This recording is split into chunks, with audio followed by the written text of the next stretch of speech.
নমস্কার বন্ধুরা, আমি সন্তু মানুষই রান্নাঘরে তোমাদের সবাইকে স্বাগত। আজকে চলে এলাম আবার একটা রেসিপি নিয়ে, মাংসর ঝোল। তো কীভাবে সহজে তাড়াতাড়ি বানাচ্ছি দেখতে থাকো, পুরো ভিডিওটি শেষ পর্যন্ত অবশ্যই দেখো। তো কড়াতে প্রথমে তেল দিয়ে দিলাম, কড়া গরম হয়েছিল। এখানে আমি আলু আগে থেকে ভেজে রেখে দিয়েছিলাম। এখানে কড়াইতে তেলের মধ্যে তেজপাতা দেওয়া হলো। এখানে পেঁয়াজ কুচি, টমেটো কুচি, আদা রসুন, গরম মশলা গুঁড়ো, এলাচ, লবঙ্গ সব কিছু একসঙ্গে আছে।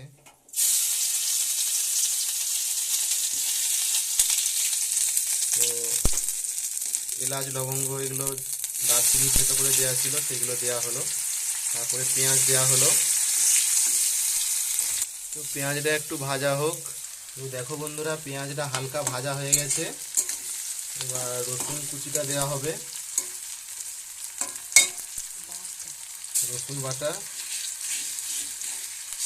বাটা বা রসুন কুচি যেটা ভালো হয় এটা দিয়ে ভালো করে একটু ভেজে নিতে হবে। তো রসুনটা বাটা দেওয়া হয়ে ভাজা হয়ে গেছে। এবার আদা বাটা দেওয়া হচ্ছে।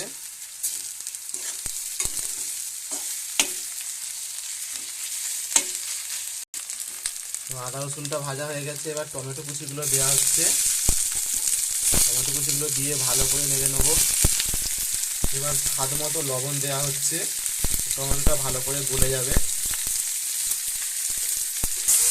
মাংসটা এবার ঢেলে দেওয়া হলো। এবার মাংসটা ঢেলে দিয়ে ভালো করে কষাতে হবে মাংসটাকে।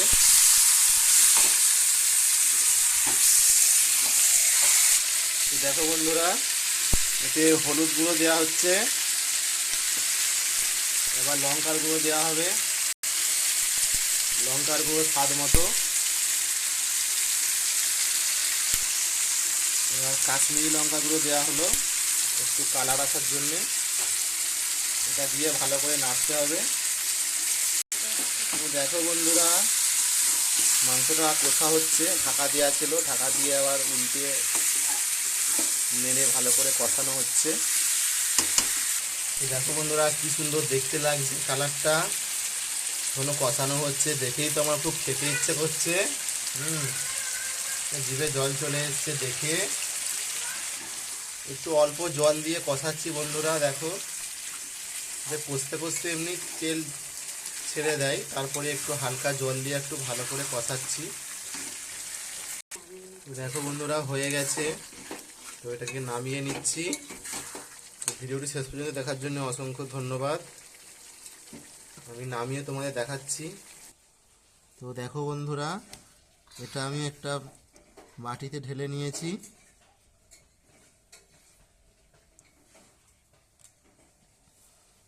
তো ভিডিওটি অবশ্যই আমার চ্যানেলটিকে সাবস্ক্রাইব করে দিও, অবশ্যই শেয়ার করো। তো কত সুন্দর দেখতে লাগছে দেখো বন্ধুরা।